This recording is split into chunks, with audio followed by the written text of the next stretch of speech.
नमस्कार दोस्तों, next IAS के ऑफिशियल यूट्यूब चैनल पर आप देख रहे हैं हमारी खास पेशकश न्यूज़ एंड व्यूज़। इस कार्यक्रम में हम बात करते हैं चर्चित मुद्दों की। सुप्रीम कोर्ट और हाई कोर्ट में जजेस की नियुक्ति की प्रक्रिया को कॉलेजियम कहा जाता है, लेकिन इस कॉलेजियम को लेकर पिछले कुछ समय से सरकार और सुप्रीम कोर्ट में ठनी हुई है। आज के इस वीडियो में हम जजों के अपॉइंटमेंट से जुड़े तमाम पहलुओं को समझने की कोशिश करेंगे और ये भी जानेंगे कि सरकार को इस पर क्यों आपत्ति है और क्या इसका कोई बेहतर रास्ता भी निकल सकता है। कॉन्स्टिट्यूशन यानी संविधान के 3 प्रमुख अंग हैं, लेजिस्लेचर, एग्जीक्यूटिव और जुडिशरी। लेजिस्लेचर यानी विधायिका और एग्जीक्यूटिव यानी कार्यपालिका कौन लोग चलाएंगे, संसद में इसका विस्तृत प्रोविजन मिलता है। लेकिन जजों की नियुक्ति के संबंध में संविधान की व्यवस्था इतनी स्पष्ट नहीं है। संविधान के आर्टिकल 124 में सुप्रीम कोर्ट के जजेस और आर्टिकल 217 में हाई कोर्ट के जजेस की नियुक्ति का प्रावधान जरूर है, लेकिन उसमें इतनी क्लैरिटी नहीं है। फिलहाल जजेस की नियुक्ति की जो व्यवस्था चल रही है उसे कॉलेजियम कहते हैं, लेकिन इस व्यवस्था पर कई तरह के सवाल उठ रहे हैं। कॉलेजियम व्यवस्था का संविधान में कहीं उल्लेख नहीं है और न ही इसके लिए संसद में कोई कानून पास किया गया है। यह व्यवस्था सुप्रीम कोर्ट के ही कुछ फैसलों के बाद चलन में आई है। तो पहले बात कॉलेजियम की। सुप्रीम कोर्ट में जजों की नियुक्ति सुप्रीम कोर्ट के चीफ जस्टिस और 4 अन्य सीनियर जजों के समूह से बना कॉलेजियम करता है। यह कॉलेजियम नियुक्त किए गए नामों की सूची राष्ट्रपति के पास भेजता है। राष्ट्रपति यानी सरकार के लिए यह सिफारिश मानना अनिवार्य है। हाँ, वो चाहे तो कॉलेजियम से सिफारिश पर पुनर्विचार करने का अनुरोध कर सकती है, लेकिन पुनर्विचार के बाद दोबारा अगर ये सिफारिश भेजी गई तो वो मानना राष्ट्रपति के लिए बाध्यकारी है। यानी कहा जा सकता है कि कॉलेजियम सिस्टम में सरकार की भूमिका सिर्फ सलाह देने भर की है। उसे मानना या ना मानना कॉलेजियम के हाथ में है। सुप्रीम कोर्ट का यही कॉलेजियम राज्यों के हाई कोर्ट के चीफ जस्टिस के नाम भी तय करता है और हाई कोर्ट के जजों के ट्रांसफर के फैसले भी लेता है। इसमें केंद्र सरकार की कोई भूमिका नहीं होती है। राज्यों के हाई कोर्ट्स में जजों की नियुक्ति के लिए वहां भी एक कॉलेजियम होता है, जो वहां के जजों की नियुक्ति की सिफारिश सुप्रीम कोर्ट के पास भेजता है। इस कॉलेजियम में संबंधित हाई कोर्ट के चीफ जस्टिस और 2 सीनियर जज शामिल होते हैं। यहाँ एक सवाल ये आता है कि जब कॉलेजियम की व्यवस्था नहीं थी तब जजों की नियुक्ति कैसे होती थी, या फिर शुरू से ही जजों के अपॉइंटमेंट के लिए कॉलेजियम की व्यवस्था थी? नहीं, कॉलेजियम सिस्टम की शुरुआत 1993 में सुप्रीम कोर्ट के ही 9 जजों की एक बेंच द्वारा पारित एक आदेश से हुई। लेकिन इससे पहले सुप्रीम कोर्ट और हाई कोर्ट की जो नियुक्ति की प्रक्रिया थी उसमें सरकार की भूमिका भी अहम हुआ करती थी। पहले कानून मंत्रालय एलिजिबिलिटी पूरी करने वाले कुछ नाम चीफ जस्टिस ऑफ इंडिया के पास कंसल्टेशन के लिए भेजता था और फिर उनका अप्रूवल मिलने के बाद वो नाम राष्ट्रपति के पास भेज दिए जाते थे।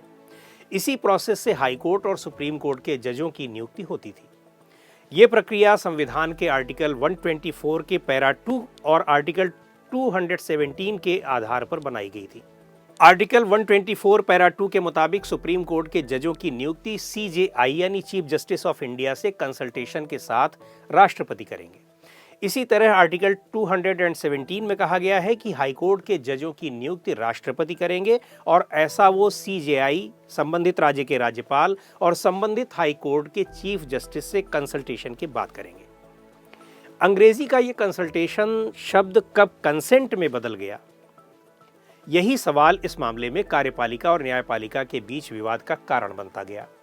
इस कंसल्टेशन शब्द की अलग अलग व्याख्याएं होने लगी। इस दौरान सुप्रीम कोर्ट में कई मामले आए और बाद में सुप्रीम कोर्ट ने अलग अलग समय पर अपने 3 फैसलों में इनका जवाब दिया, जिन्हें 3 जजेस केस के रूप में जाना जाता है। इसी से कॉलेजियम सिस्टम की भी नींव पड़ी।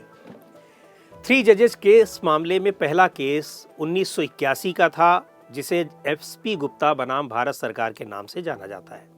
इस फैसले में सुप्रीम कोर्ट ने तय किया कि सरकार चाहे तो CJI की सिफारिश को ठुकरा सकती है। सरकार के लिए उसकी सिफारिश बाध्यकारी नहीं है, कंपलसरी नहीं है। सुप्रीम कोर्ट का आगे कहना था कि यदि कार्यपालिका और जुडिशरी में किसी नाम को लेकर सहमति नहीं बनती है तो सरकार का फैसला अंतिम होगा, न कि CJI का। सुप्रीम कोर्ट ने यहां स्पष्ट किया कि संविधान के आर्टिकल 124 पैरा 2 और आर्टिकल 217 पैरा 1 में लिखे कंसल्टेशन शब्द का मतलब कंसेंट यानी सहमति नहीं है, बल्कि परामर्श है, एडवाइस है। इस संबंध में दूसरा केस 1993 में आया जिसमें सुप्रीम कोर्ट ने इस मुद्दे पर अपने ही रुख को बदल दिया। इस केस को supreme court advocates on record association बनाम भारत सरकार के रूप में जाना जाता है। 9 जजों वाली बेंच ने 7-2 के बहुमत से फैसला सुनाते हुए फर्स्ट जजेस केस को पलट दिया और कहा कि संविधान के आर्टिकल 124 पैरा 2 और आर्टिकल 217 पैरा 1 में लिखे कंसल्टेशन शब्द का मतलब सहमति ही है। सीजेआई की सिफारिश कार्यपालिका के लिए बाध्यकारी है। इसी फैसले के बाद कॉलेजियम सिस्टम की शुरुआत हुई, जिसमें सीजेआई के अलावा सुप्रीम कोर्ट के 2 सबसे वरिष्ठ जज होते थे। यानी तब इस कॉलेजियम में 3 जजेस का समूह था। 1998 में कॉलेजियम के आकार को बढ़ाकर 3 की बजाय 5 कर दिया गया। वास्तव में थर्ड जजेस केस कोई केस नहीं था, बल्कि कॉलेजियम सिस्टम के बारे में तत्कालीन राष्ट्रपति के.आर. नारायणन की तरफ से उठाए गए सवाल पर सुप्रीम कोर्ट की ये राय थी। ऐसा माना गया कि इस व्यवस्था में न्यायपालिका की स्वतंत्रता और स्वायत्तता यानी इंडिपेंडेंस और ऑटोनॉमी की रक्षा होगी और सरकार के हस्तक्षेप से न्यायपालिका को बचाया जा सकेगा। 1970 के दशक में खासकर इंदिरा गांधी के शासनकाल में सरकार द्वारा जुडिशरी को प्रभावित करने के कई मामले सामने आए थे। इसलिए न्यायपालिका की स्वतंत्रता को बचाए रखने के लिए उसको ध्यान में रखते हुए कॉलेजियम सिस्टम का उस समय बहुत ज़्यादा विरोध नहीं हुआ। लेकिन धीरे धीरे कॉलेजियम सिस्टम की बुराइयां भी सामने आने लगीं। सबसे बड़ा आरोप कॉलेजियम के जरिए न्यायपालिका में घुसपैठ कर चुके भाई भतीजावाद को लेकर है। यही नहीं, कहा यह भी जाता है कि जजों की नियुक्ति को लेकर जज भी आपस में बटे रहते हैं और इसका असर तमाम अन्य फैसलों पर भी पड़ता है। पिछले दिनों मौजूदा कानून मंत्री ने यह कहकर कॉलेजियम सिस्टम को बदलने की बात कह दी कि जज ही जज की नियुक्ति कैसे कर सकते हैं। ऐसा तो दुनिया में कहीं होता ही नहीं है। जजों को नियुक्त करना सरकार का काम है इत्यादि।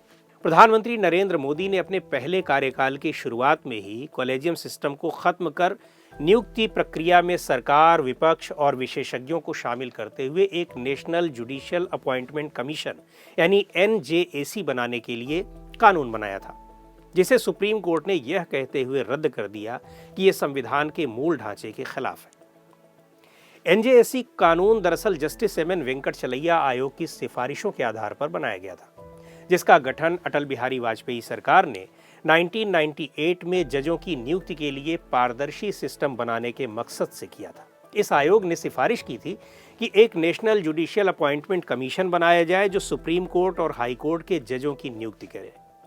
आयोग में CJI, सुप्रीम कोर्ट के 2 सीनियर मोस्ट जज, केंद्रीय कानून मंत्री और सिविल सोसाइटी से कोई प्रतिष्ठित व्यक्ति होने चाहिए। ये उस आयोग की सिफारिश थी।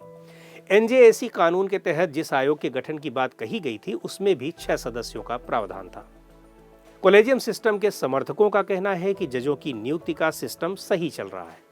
संवाद के जरिए इसमें कुछ बदलाव जरूर किए जा सकते हैं, लेकिन केंद्र सरकार को इतनी ताकत नहीं दी जानी चाहिए कि वो न्यायपालिका में सीधे हस्तक्षेप करने लगे।